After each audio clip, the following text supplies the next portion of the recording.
Here's something most people never realize.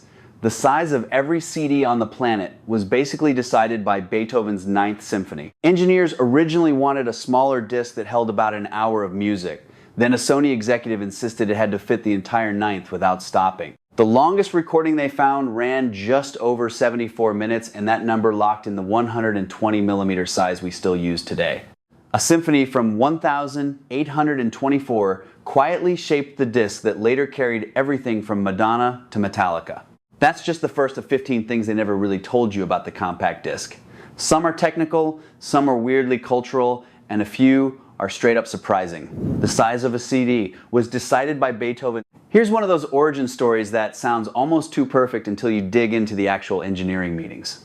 In the late 1970s, Philips was working with a 115mm prototype. That size matched the diagonal of a compact cassette, the format they had already turned into a global hit. 1 hour of music felt like plenty. Sony disagreed. Norio Oga, a senior executive with classical training, insisted a single disc must hold Beethoven's Ninth Symphony without interruption. The longest widely known recording at the time was Wilhelm Furtwängler's 1951 Bayreuth performance, which ran just over 74 minutes. That number became the target. The diameter grew to 120mm. Playing time settled at roughly 74 minutes and 33 seconds. Engineers later noted that denser coding could have fit more music on the smaller disc, but the 120mm size stuck. Once the physical dimensions were locked, everything else, tooling, players, packaging, followed. A symphony finished in 1824 quietly dictated the size of the format that would carry Madonna, Metallica, and hip-hop for the next 2 decades. Every time you hold a CD, you're holding the length of the ninth, frozen in polycarbonate. It took 2 giants to make it work. Format wars usually end with one winner and one loser. VHS crushed Betamax. Blu-ray beat HD DVD. The compact disc is the rare case where 2 rivals chose to collaborate instead. In the late 1970s, both Sony and Philips were racing toward a digital optical disc. Philips brought optical and manufacturing experience from Laserdisc. Sony brought advanced digital encoding and error correction research. Different diameters, bit depths, and coding schemes made a format war look inevitable. In 1979, they formed a joint task force. Engineers met every couple of months, alternating between Eindhoven and Tokyo. They argued over sampling rate, quantization, disk size, and error correction. Philips initially favored 1/4-bit audio. Sony pushed for 1/6-bit. What emerged was a true hybrid. Sony's Circ error correction system lets scratch discs still play.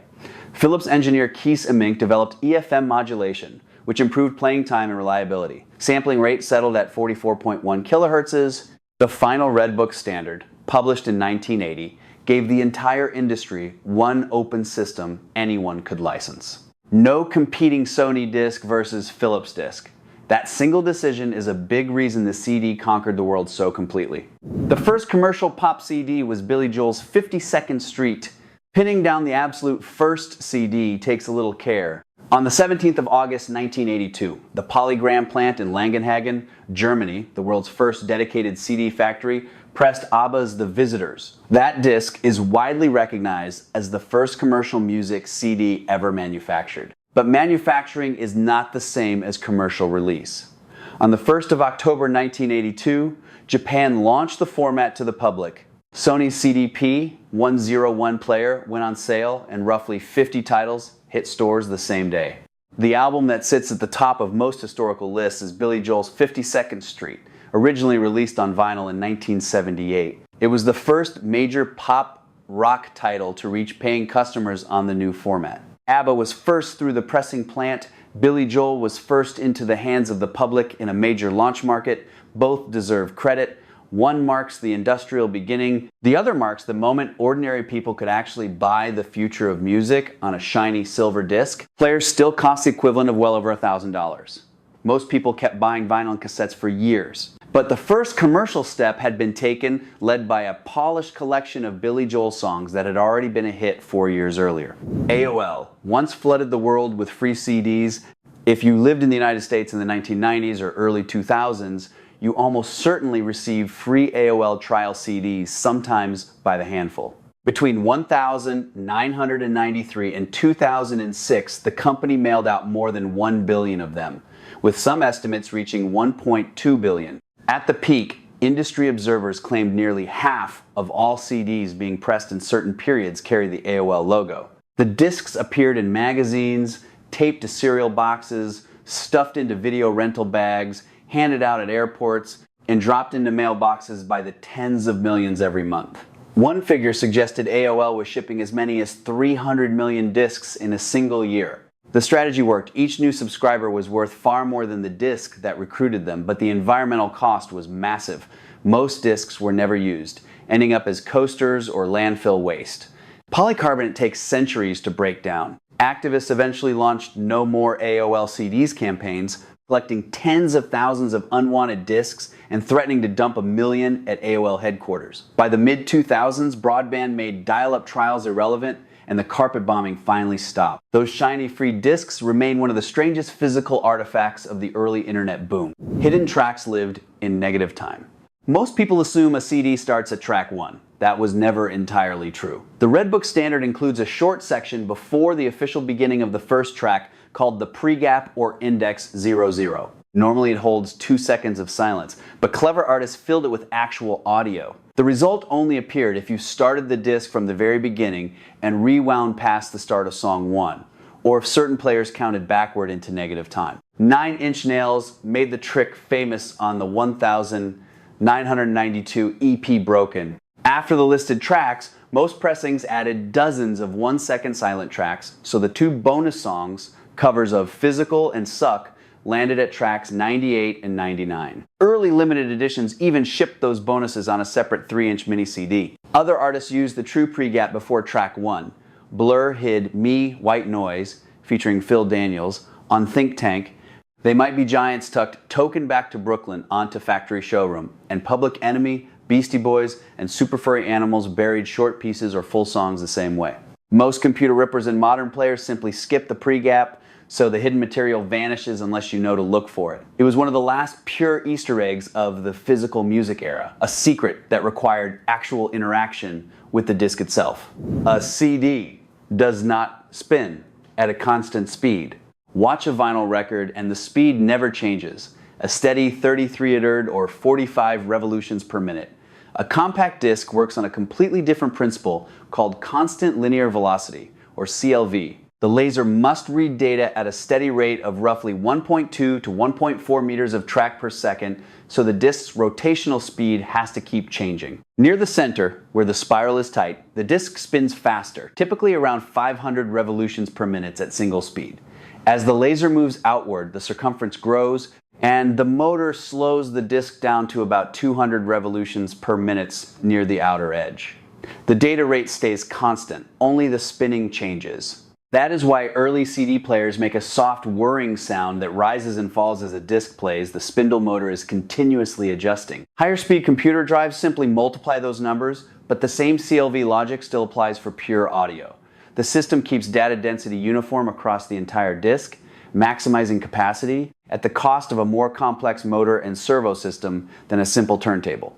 Most listeners never noticed. They just heard uninterrupted music while inside the player, the disc was constantly speeding up and slowing down to keep the laser happy. The data spiral is miles long. Here's a detail that still feels almost impossible when you first hear it. If you could lift the microscopic spiral of pits and lands off a standard compact disc and stretch it into a straight line, it would measure roughly 5.6 to 6 kilometers, about 3.5 miles long. All of that information is packed into a track only about half a micron wide, roughly 1/100th the thickness of a human hair. The spiral begins near the center of the disc and winds outward in an extremely tight, continuous path.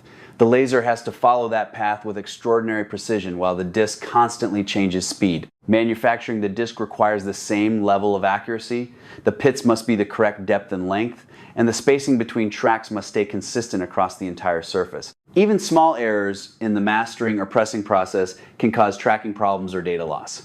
That combination of extreme length and microscopic width is one of the quiet engineering triumphs of the format. A single shiny disc holds miles of carefully arranged digital information, yet it fits in the palm of your hand and can be read by a cheap laser in a few minutes. Most people never think about the scale of what's actually spinning under the lid. Once you do, the ordinary compact disc suddenly looks a lot more impressive. CDs can literally rust. The early marketing promised perfect sound forever. Reality turned out to be less permanent. CDs can develop a condition known as laser rot or disc rot. The reflective layer inside most discs is a very thin coating of aluminum. On top of that sits a protective lacquer. If the lacquer is imperfect, damaged, or poorly applied, oxygen slowly reaches the metal. The aluminum begins to oxidize, creating bronze, cloudy, or pinprick spots that scatter the laser and eventually make the disc unreadable. Some early pressings and certain budget discs from the 1980s and 1990s were especially vulnerable. Collectors still talk about particular labels or plants that developed a reputation for discs that went bad after a decade or two. Properly manufactured discs stored in cool, dry conditions away from direct sunlight can easily last 50 to 100 years or more. But the myth of absolute indestructibility was always marketing hype. Heat, humidity, poor manufacturing, and physical damage can all shorten a disc's life. The shiny silver surface that once seemed permanent can, under the wrong conditions, slowly turn into something that no longer plays. The rainbow tells you if there's data. Hold a working compact disc under ordinary white light at the right angle, and you will see a vivid rainbow. That colorful spectrum is not decoration. It is a direct result of the microscopic pits and lands acting like a diffraction grating. When light hits the tightly spaced spiral, it splits into its component wavelengths the same way a prism does, producing the familiar spectrum of colors. A blank disc, or the non-data side of some discs, often lacks that same bright, multicolored reflection because there is no regular pattern of pits to diffract the light. The rainbow therefore becomes a quick visual check. If the disc shows a strong, clear spectrum, there's a good chance data is actually present. It is one of those small physical clues that reveals the underlying structure without any special equipment. The same optical principle that lets a laser read the digital information also creates the pretty rainbow you see when you tilt the disc in your hand. Form and function turn out to be the same thing. Your player is constantly guessing. Every time you play a compact disc with even a minor scratch or speck of dust, your player is quietly performing an impressive act of digital reconstruction. CDs use a system called cross-interleaved Reed-Solomon code, or CIRC. This sophisticated error correction method spreads data across the disc in a carefully interwoven pattern. When the laser encounters a damaged section and cannot read the original bits, the player uses surrounding intact information to calculate and rebuild what should have been there. You have listened to thousands of these educated guesses without ever noticing. The system is designed to handle the kinds of surface imperfections that happen in normal use, which is why a lightly scratched disc often still plays cleanly from start to finish. Only when the damage becomes severe enough to overwhelm the correction capacity do you start hearing clicks, skips, or dropouts. The engineering is so effective that most people go years without realizing how much invisible repair work their player is doing in real time. It is one of the quiet reasons the format felt so reliable compared with vinyl or cassette. The first online purchase was a CD. In August 1994, a man named Phil Brandenburger did something that now seems ordinary but was groundbreaking at the time. Using his computer, he ordered a copy of Sting's album 10 Summoner's Tales over the internet and paid $12.48. That transaction is widely regarded as the first secure retail purchase completed online. The seller was a small company called NetMarket, which had just launched one of the earliest encrypted online shopping systems. At a moment when most people still associated the internet with text-based bulletin boards and academic networks, someone bought a physical compact disc with a credit card through a website. The product that helped open the door to modern e-commerce was not a book, a gadget, or a piece of software. It was a CD. The moment feels almost symbolic in hindsight. The format that had already transformed how people bought music was also present at the birth of how people would eventually buy almost everything else. The best-selling CD of all time is a soundtrack. When people talk about the biggest albums of the CD era, certain titles always come up. Alanis Morissette's Jagged Little Pill, the Backstreet Boys' Millennium, Shania Twain's Come On Over. Yet the single highest-selling album of the compact disc age remains a soundtrack. Whitney Houston's The Bodyguard, released in 1992, has sold more than 45 million copies worldwide. The album arrived at the absolute peak of the CD boom, when the format was still growing rapidly and physical sales dominated the market. Hits like "I Will Always Love You" drove enormous demand, and the majority of those sales happened on CD rather than vinyl or cassette. Other blockbuster titles from the 1990s sold tens of millions of copies and still rank among the best-selling albums ever. But The Bodyguard has held the top spot for the CD era for decades. It is a reminder that the commercial power of the format was not limited to traditional studio albums. A movie soundtrack carried by one of the biggest voices of the time became the ultimate CD-era success story. Mini CDs were a real thing.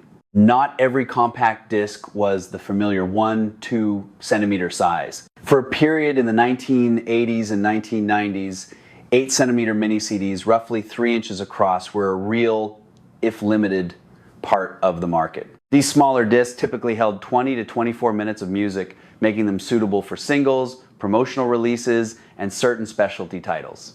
Many standard CD players with tray mechanisms could still play them, though the fit was not always perfect, and some machines struggled with reliable tracking. The mini format never became mainstream the way full-size CDs did, but it found niches in Japan and among labels looking for distinctive packaging or lower-cost singles. Today, the little discs are mostly collector curiosities. They serve as a reminder that the physical form of the compact disc was not completely fixed from the beginning. Engineers and marketers experimented with size the same way they experimented with capacity and packaging, even if the 1-2 centimeter version ultimately won. There was a code that told you how the album was made.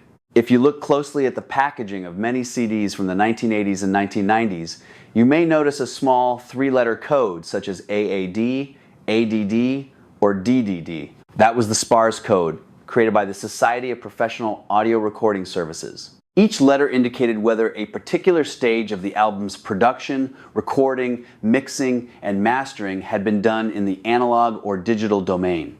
A DDD disc meant the entire chain from recording through mastering was digital. An AAD disc meant the original recording and mix were analog, with only the final mastering done digitally for the CD. The code was an early attempt at transparency for listeners who cared about the signal path and the potential differences between analog and digital processes. Most casual buyers never noticed it, and the system was never perfectly consistent across labels. Still, for a certain group of audiophiles, it provided a small window into how the music had been made. In an era before detailed product, perfect sound forever was always a marketing line. When CDs launched, the industry sold the idea of permanent, perfect digital sound. Demonstrations even involved smearing jam on discs to prove toughness. Reality was more complicated, manufacturing quality varied, storage conditions mattered. Early digital transfers were sometimes made from less than ideal sources. Well-made discs stored properly can easily last 5,100 years, but the absolute permanence promise was always overstated. The format was excellent, it just wasn't magic. Those are 15 things most people were never told about the compact disc. The CD didn't just replace vinyl and cassettes. It changed how music was mastered, how albums were sequenced, how people bought and owned music, and even how the internet first learned to sell physical products. It carried both brilliant engineering and plenty of corporate mythology. Some of these facts are pure engineering elegance. Others reveal how much of what we accepted as normal was the result of executive decisions, marketing hype, or happy accidents. If you still have a stack of CDs somewhere, pull a few out after this video. Look at the rainbow. Think about the miles of data spiral inside. Remember that the size of the disc itself was influenced by a 19th century symphony.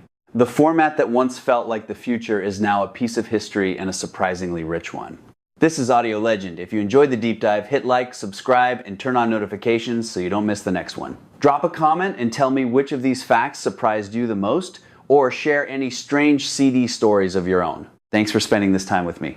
Now, go put on something you love, whether it's streaming, vinyl, or one of those old silver discs, and turn it up. I'll see you in the next one.